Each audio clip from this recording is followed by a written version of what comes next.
Parents of Reddit, what's something you hope your kids never find out about you? NSW. I proposed to their mother while she was drunk and topless. I'm totally stealing this idea and proposing to my girlfriend this way. My mum and dad once told me Santa had a sleigh accident so I'd get my presents after New Year's Eve when the elves have fixed the sleigh and Rudolph's sore leg. I eventually figured out I got small toys in the January sales because my dad had been laid off and they didn't want me to know. Also explains the beans on toast for tea for a record number of nights in a row. His sleigh broke and he'll be a week late. That's genius actually, kudos to your creative parents. I could see myself using this one just to get Boxing Day sales. Although I'm not rich by any means, I'm much better off than my parents were when they had kids. My parents got divorced when I was 18 just after I graduated high school. My dad got custody of me even though I was an adult because I was off to university. Although I knew he couldn't afford to send me a lot of money, he always had something for me if I needed it. When he passed away I cleaned up his apartment. I found the past due notices for child support for my sister and numerous other things that suggested he had far less money than I ever thought he did. I expect that he went without meals while I was away to pay what little child support he could and to float me the occasional few bucks here and there. I was sick to my stomach when I found out because he never let on that he was that broke. Thanks for everything, Dad. I wish I would have known how much you were sacrificing at the time. The last time I saw my daughter's mom, she asked if we could get back together. I said no. She left and killed herself. I know it's not my fault, but I harbor quite a burden. Our daughter was 5, now she's 18. Holy crap dude. I hope you're okay. It's definitely not your fault. That in college I taped a didload to my head and unicorn fricked a stripper on my birthday right alongside my best friend doing the same thing to another stripper. This mental image is too hilarious. Where's that watercolor guy? That for the last 5 months we have fallen behind on every bill because I was forced out of my last job and took a $25k pay cut. That I never eat lunch at work and have only one meal per day so we have enough money to buy them food, which they don't eat because they're picky as heck and don't understand yet. Still young kids. Or that their mother cries all the time worrying about our next bill or the next thing in our house that's going to break. Last night it was the AC unit. That I'm a full-time student. Full-time worker who sleeps less than 6 hours every day. Perhaps worst of all, the fact that we may not be able to provide a wonderful Christmas for them this year because we are so far behind on everything else. Update. I actually just got a promotion today. If you're American, Salvation Army spoils my kids every Christmas. They make out like bandits. They're 4 and 5 and last Christmas was the first one we had a tree and were able to have gifts for them just from us. You're not alone. There are resources. Let me know if you have any questions. Your life began during a relatively brief, unspectacular, drunkenness act on the same living room couch you now play your Xbox on because there was a power outage and we got bored. Now that I think of it, we should really save for a new couch. Imagine the horror that could be had if you save it. Inevitably your son will have sex on it, maybe even his first time. Isn't it the goal of every parent to ruin that memory by saying oh hey, that's where you were conceived? That I was such a depressed loser just before the time of your conception that I kept dating a guy I suspected was a junkie. I let him frick me without a condom the day after he ditched me Christmas Eve. When he ditched me on that holiday I decided I was finally done and that I was lowering my standards exponentially with this person. He came over the next day even though I told him multiple times not to. I let him in, we talked for a bit, and had sex without a condom. And that's why you're here. And the whole thing caused huge divides in the family. My mom and dad harassed me about your father, and I agreed with them that he was horrible. I was so torn down by it but somehow, all of a sudden, everything got better. Your father went to rehab and actually got clean. I busted my butt and got a decent job and so did he. We both worked at a restaurant previously. We saved money and got our apartment. Your dad then got an even better job. My relationship with my parents is stronger than it's ever been. Your conception was like a nuke someone needed to deploy to start humanity over when things just got too bad. It was like a reset button for both me and your dad. You quite literally saved his life. All the drugs. When their mother and I met, we were heavy into C.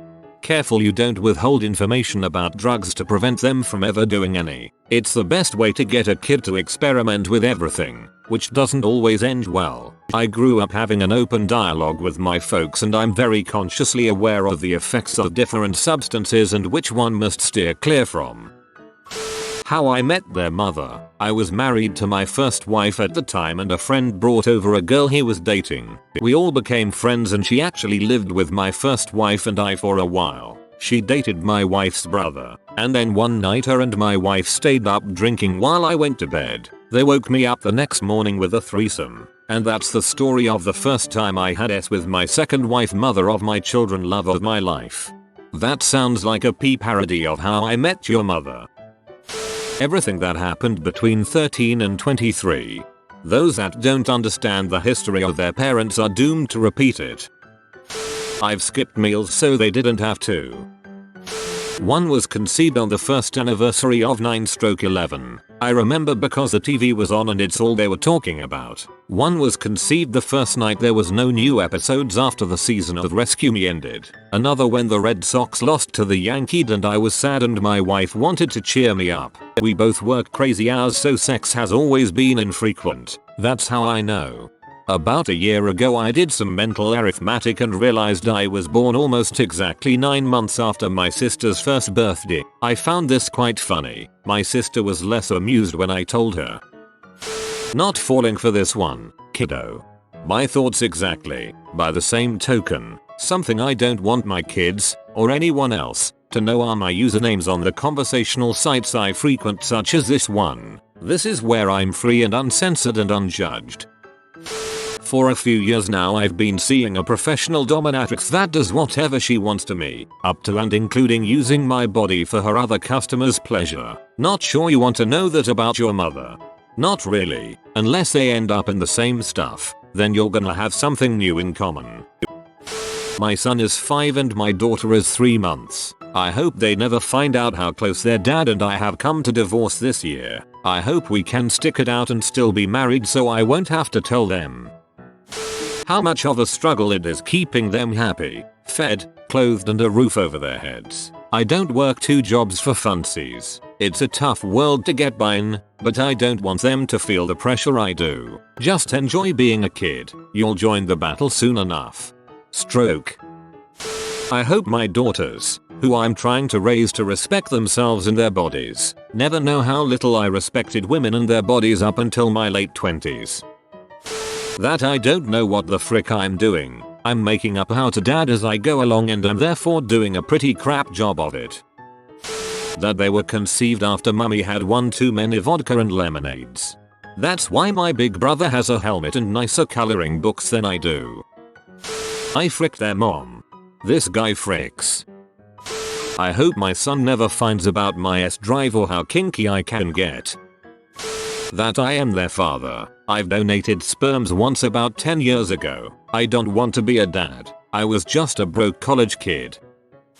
I know I'm late and this will get lost in the shuffle. Probably a good thing. But here it goes. That when my daughter was 3 weeks old I overdosed in a Walmart parking lot with her in the back seat. I was arrested and the story was on the 5 o'clock news. No one even knew I had a problem and that's how everyone found out. The pain medication after giving birth triggered an addiction I thought I had left behind. She was removed from my custody for 6 months. I was in and out of treatment for the following year and was really just a selfish, aloof, victim-minded person. I put all of my wants before other people's needs and even though I didn't want to be that kind of person I couldn't figure out how not to be. I bounced in and out of her life for the first 18 months of her existence. Then, I got clean, changed everything about myself, my lifestyle, and am a dang good mother that puts all of her needs before my wants. She never has to see me like that or be put through what I was put through with drug addicted parents as a child growing up because I've broken the cycle.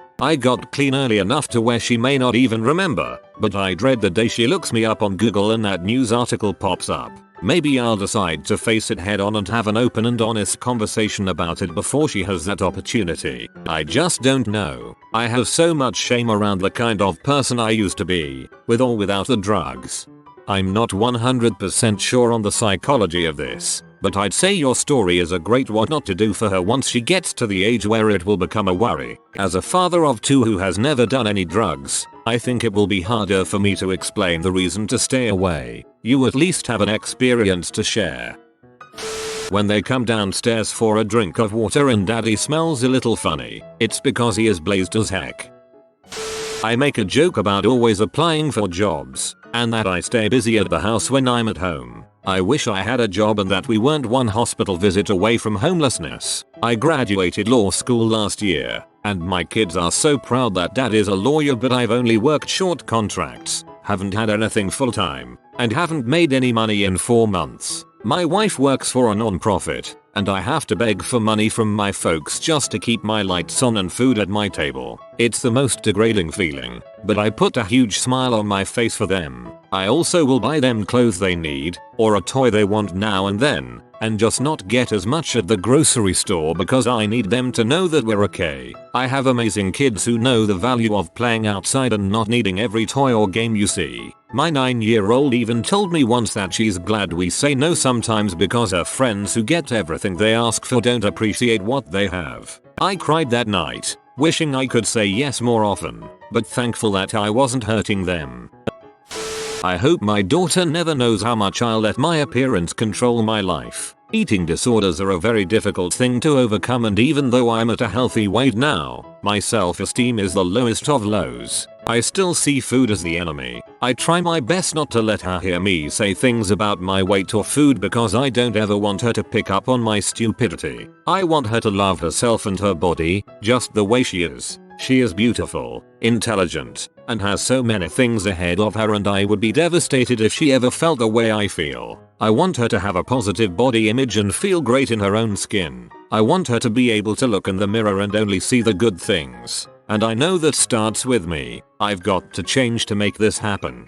I wish my mother had that same attitude. Every time my mother gets self-conscious, she loves to tack on a little comment about my weight to get me to feel the same way. It works every time, I have 2 kids, but this is particular to my first. I don't want him to know I have a criminal record, because I hurt him as a baby. That when he was born, it was the worst thing I have ever experienced. That I didn't love him, and couldn't even see him as a human being. That after raising him and his brother as a single parent for over a decade, I still don't feel like a father. I feel like an older brother, taking care of siblings most of the time. I will tell him when he's older. I just don't want him to stumble on it, or have someone else tell him.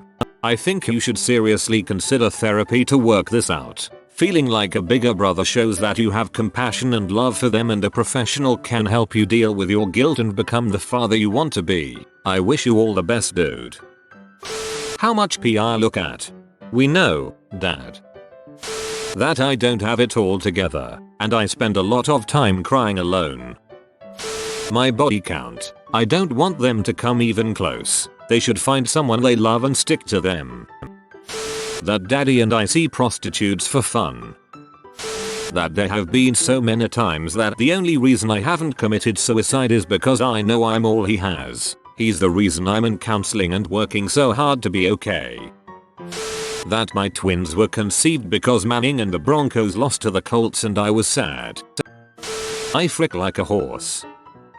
I'm betting that for some of the users here the answer would be where I am. That I hate Frozen. That his mother has done a fair bit of C, but that it's only ever been snorted of his father's PS. This is freaking true. Almost everything I did from age 19-22, including the people, drugs, and decisions I made. I think they know about the people you made. That they're funny, patient, sensible and nice daddy whom all of his friends think is a really good guy. 1. Was in a really nasty war in Europe. Like crimes against humanity nasty, I did not participate in them. For your information. 2. Hunted for really bad people on this war. Actual evil people. 3. Was considered by his colleagues cold as frick. That coming for military veterans on various wars. 4. Was abused by his mother when he was a child, mostly mentally but also physically. 5. Married their mum not because he was in love but because he wanted something like a normal life for once. 6. Didn't left their mum when the first of them came in, he was planning it. 7. Didn't left their mum when the second of them came in, he was planning it. 8. Did left their mum when he could no longer stand her continuous depressions and negativity. They are my everything, but dang, I have been a frick up for 37 years and I am beginning to reconcile with my past now. In part thanks to them. They are the first 2 persons I have ever really cared about, and this apparently sets a bridge to know how to love others. Holy crap, that is heavy. I hope you have a safe and calm journey to reconciliation. Holding on to your children seems like a wonderful anchor to have. I expected cool crap about drugs and orgies. I got tales of sacrifice and hardship. We are swingers. We just the other day met another couple that we are going to start dating and going to frick. Dating other couples. That sounds crazy. In an interesting way, I mean, you have to impress 2 people, not just 1. Technically 3 if you consider them being a couple as a thing, if that makes sense. No kids yet, but I love acid. They can never know. You have been visited by the snake of great corn. You will be blessed with corn for eternities to come, but only if you comment corn me up. Snake, if you are new to the channel, you can subscribe. I publish new videos every day. Until then, check out another video, or don't. Either way, have a great day, you magnificent people.